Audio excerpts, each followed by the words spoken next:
Breeding rabbits, especially Netherland dwarfs. Here I have a black senior Netherland dwarf doe and her upcoming little baby doe. She had 4 babies. She had them 3 weeks ago. And one of the babies was dead immediately. The other 2 of the litter died within 5 days. This is the one surviving kit from the litter. I'm going to tell you something about the genetics of Netherland dwarfs. If you have 2 true dwarfs carry a gene that is for dwarfism and a gene that is normal. So this rabbit has a normal gene and a dwarf gene to make this preferable bunny right here. So, if you bred 2 normal rabbits to each other, 2 with a dwarf gene and a non-dwarf gene, both parents will pass down a gene to the offspring. Some of the babies will receive 2 dwarf genes, 1 dwarf gene from each parent. That can cause something called genetic dwarfism, and it often comes in the form of something called the peanut. It is usually born dead, and if it's born alive, it only lives for a few days. One of her babies was a peanut. 25% of the offspring from true dwarf to true dwarf breeding will be peanuts. Another 25% will receive 2 non-dwarf genes, 1 non-dwarf gene from the mom and 1 from the dad, which will create a bigger rabbit. This rabbit has no dwarfism, and often only some does can be kept they give birth to bigger litters and help a lot of babies, but no one keeps the bucks. They're not very useful in a breeding program, because if you breed a big one, it'll produce more big ones. The other 50% of the litter will be true dwarfs. So say if you have a litter of 4, 1 will be a peanut, 1 will be a false dwarf, which is extra big, and 2 will be normal true dwarfs. That is not all the time, but that is an average. So those are some of the basics of breeding Netherland dwarfs.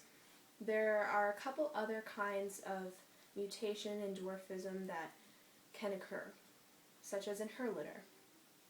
She had 4 babies. One of them was something called a hippo, and the other one was something called a max factor. Hippos are a result from the max factor gene, as well as max factors. The max factor gene was recently introduced into the rabbits. I don't know how it came to be, but it just popped up and suddenly created certain babies that had deformities. Some of them were born with their eyes open or their back legs crossed. Some of them, if they did live, had wispy fur. And they often had lots of problems such as eye infection, skin infection, and more. Though this gene also introduced better heads, bigger heads, shorter ears, and shorter limbs, a lot of the things that you want in your rabbits and that you breed for. So, this gene has been continually bred into the breed because it creates a lot better traits in your rabbits. Max factor is one version of the gene, and they are usually born with open eyes and twisted legs. If they live, they have lots of health problems. They will live if you don't get rid of them, and they will have terrible lives. The other one is called a hippo. Hippos are usually born dead, and if not, they die within a few days.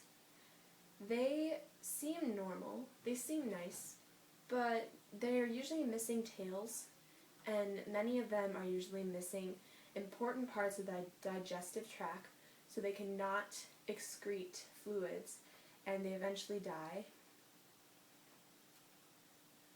So those are 2 other kinds of common genetic dwarfisms. But people continue breeding the max factor gene into their rabbits because it creates better rabbits with traits that you look for. And If you breed 2 rabbits that have a max factor gene, all kits produced will have a max factor gene, at least one, because the parent will pass it down to it. Though some may think it's desirable because it creates better traits. Though it creates better traits, it also creates more problems, so it's just a risk you have to take. When you breed a doe, you put the doe in the buck's cage to avoid fights. Does tend to be more territorial and less distracted by bucks, so if you put a buck in their cage, it's more likely they will fight it rather than breed. If you put it in the buck's cage, the buck is interested in breeding and forgets about being territorial. Between 28 and 32 days after you breed the rabbit will give birth. Sometimes you can't tell if they're pregnant or not, though.